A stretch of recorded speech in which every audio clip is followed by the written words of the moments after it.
பன்னீரில் அபிஷேகம் நீரில் அலங்காரம் அதிரூபம் கொண்ட முருகன் நீ புரியாமல் அடியேனும் பிழை 100 செய்தாலும் பொறுத்தருளும் செல்வக்குமரன் பொய்யார மயிலேறும் காட்சி எழியாவும் ஒளி வீசும் தெய்வாம்சமே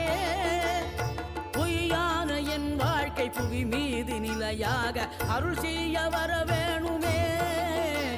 நீ அருள் செய்ய வர வேணுமே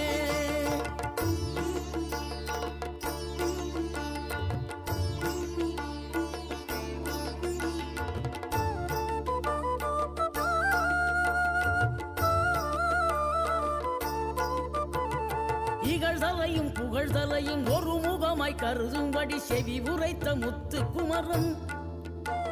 நீ வறுமையையும் வளமையையும் சமநிலையை உணரும்படி மதி கொடுத்த